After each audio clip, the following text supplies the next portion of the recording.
Hello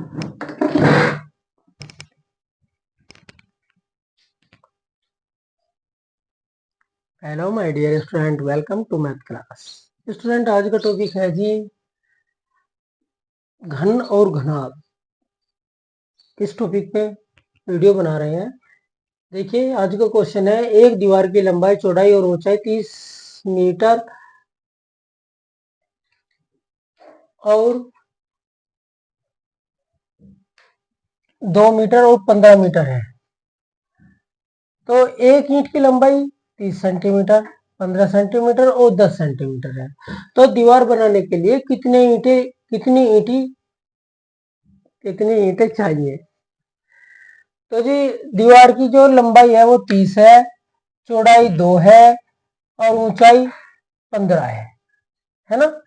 और जो ईंट है हमारी, उसकी लंबाई 30 है, चौड़ाई 15 है और ऊंचाई 10 सेंटीमीटर है। तो हमें क्या करना, ईंटों की संख्या बतानी, दीवार में कितनी लगेगी। तो पहले तो हमें दीवार का आयतन निकालना होगा, फिर हमें ईंट का आयतन निकालना होगा। ईंटों की संख्या इज इक्वल टू दीवार का आयतन अपॉन ईंट का आयतन। तो आयतन का फॉर्मूला क्या है, आप जानते हैं, लंबाई मल्टीप्लाई चौड़ाई मल्टीप्लाई ऊंचाई। तो हमने ये तो यहाँ पे दीवार का लिख लिया और नीचे हमने ईंट का लिख लिया।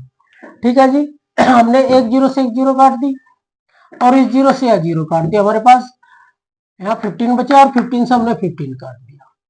ठीक है जी।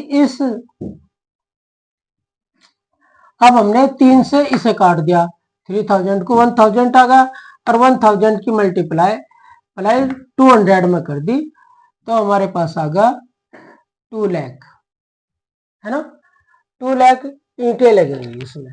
तो 2 लाख कौन सा आंसर है जी? डी वाला आंसर है। ठीक है।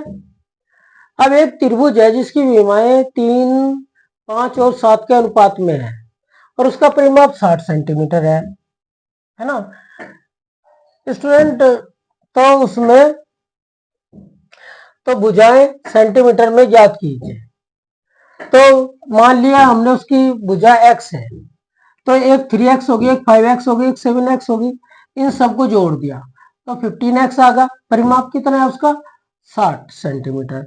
तो 15x इज इक्वल टू 60। तो x का मान निकाल लेंगे तो 60 को 15 से डिवाइड कर दिया, 4 सेंटीमीटर आ गया। तो x का मान क्या आ गया? 4 सेंटीमीटर। तो हम इनमें सब में 4, x की जगह 4 लिख देंगे, है ना। तो क्या हुआ, 3 की जगह 3 मल्टीप्लाई 4 12 आ गया, 5 मल्टीप्लाई 4 20 आ गया, 7 मल्टीप्लाई 4 इज इक्वल टू 28 आ गया। ठीक है। तो ये आंसर आ गए थी। तो कौन सा ऑप्शन सही हो जाएगा? 12 20 28, ए वाला ऑप्शन राइट है। एक घनाभ का आयतन 3600 घन सेंटीमीटर है और इसकी चौड़ाई 30 और 40 है। तो इसकी लंबाई बतानी। तो स्टूडेंट, लंबाई निकालने के लिए आयतन अपॉन चौड़ाई मल्टीप्लाई ऊंचाई, है ना। तो आयतन कितना था? 3600, चौड़ाई कितनी थी? 30 और ऊंचाई कितनी थी? 40।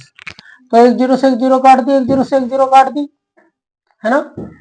और जी 3 से हमने 36 को 12 बार टाइम काट दिया और 4 से 12 को 3 बार काट दिया। तो 3 सेंटीमीटर उसकी क्या आ गई जी? लंबाई।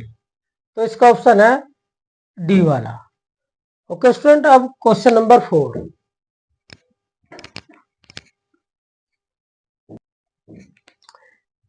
एक कमरा 10 मीटर लंबा, 8 मीटर चौड़ा और 6 मीटर ऊंचा है। इस कमरे की दीवारों का क्षेत्रफल ज्ञात करो, है ना। तो कमरे की दीवारों का क्षेत्रफल का फॉर्मूला क्या है जी?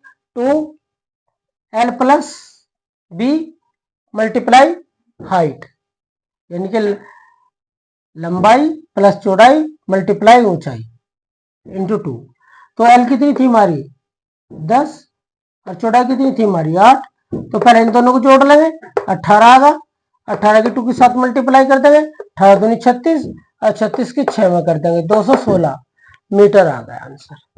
तो इसका डी वाला क्वेश्चन ऑप्शन सही है। Okay student, thank you for watching this video.